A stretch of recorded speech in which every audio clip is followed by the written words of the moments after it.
गुरु प्यारी सात संगत जी, आप सभी को प्रेम भरी राधा स्वामी जी। सात संगत जी, आज जो हम आप जी को साखी सुनाने जा रहे हैं, यह साखी उस मालिक की सेवा और परमार्थ से जोड़ने वाली साखी है। देखिए किस प्रकार से एक बुजुर्ग जी ने हमें संदेश दिया कि देखिए परमार्थ की जो फसल है वह हमारे अंदर है। हम बाहरी फसल को देखकर कितने प्रसन्न होते हैं, लेकिन क्या कभी हमने हमारे अंदर जो परमार्थ की फसल है जिसे हम भजन सुमरन के द्वारा हासिल कर सकते हैं, वह हमने कभी खोजी है? तो इस साखी में आप अंत तक जरूर बने रहिएगा और किस प्रकार से हमें परमार्थ की फसल को हमारे अंदर खोजना है और उसको भजन सुमरन के द्वारा हरी भरी करना है, साखी में पूरा जानेंगे। तो साखी में हम आगे बढ़ते हैं। एक समय की बात है, एक गांव में एक बुजुर्ग व्यक्ति अपने छोटे से घर में अकेला रहता था। वहाँ बड़ा ही सत्संगी था और भजन सुमरन भी दोनों समय किया करता था। जब तक वह भजन सुमरन नहीं करता तब तक घर का कोई भी दूसरा काम वह कभी नहीं करता था। सात संगत जी, समय अपनी गति से चलता गया। एक बार उसने देखा कि आज मेरे पास काम बहुत है, लेकिन मैं भजन सिमरन भी तो बैठना है। सात संगत जी, उसने घर का काम नहीं किया, लेकिन पहले भजन सिमरन पे जरूर बैठा। अब वहाँ बड़े प्रेम प्यार से 2-2.5 घंटे के बाद भजन सिमरन किए और उसके बाद उसका एक मित्र आता है।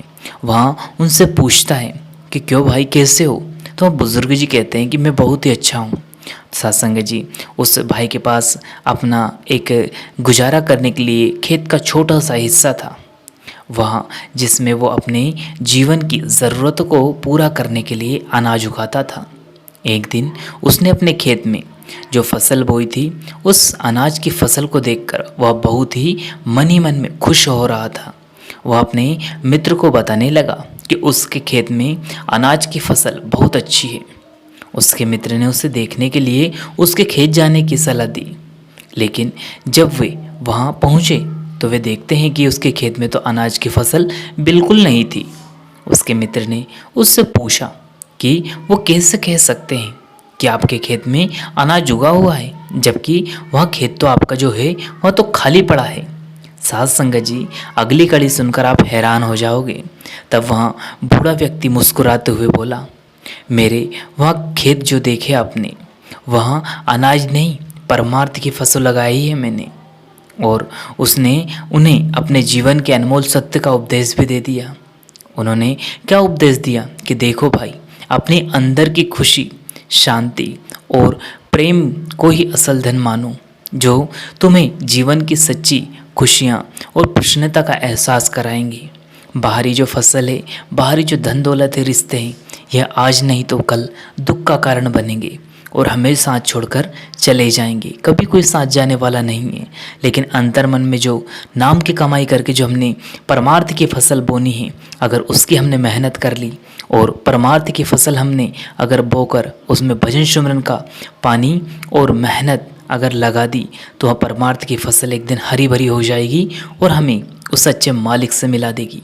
तो सात संगत जी, यह परमार्थ साखी हमें क्या सीख देती है कि अगर हम उस मालिक के बहाने में रहकर भजन सुमरन करते हैं, तो हमारे साथ चाहे जो क्यों ना हो, हमें हमेशा उसमें प्रसन्नता ही रहती है। चाहे जितना मिले उसमें भी हम खुश रह लेते हैं और सब कुछ मालिक पर छोड़ देते हैं, क्योंकि जो वो करता है हमेशा अच्छा ही करता है।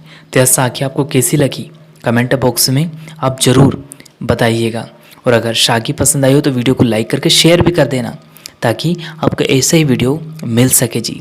सात संगत जी, देखिए हमारे बाबा जी महाराज जी भी हमेशा समझाते हैं कि जिस प्रकार से उस बूढ़े व्यक्ति ने उसके अंतर मन में परमात्मा की फसल को उगाने का जो एक रास्ता दिखाया, वह हमें भी हमारे बाबा जी महाराज जी समझाते हैं कि हमारे अंतर मन में हमें भजन सुमरन करके वहाँ दौलत कमानी है, ताकि हम उस मालिक के घर पहुंच सके। इसके साथ अपनी वाणी को विराम देते हैं, फिर मिलेंगे किसी और वीडियो में। तब तक आप जी अपनों और अपनों का ध्यान रखें जी। शुक्रिया, टेक केयर, धन्यवाद।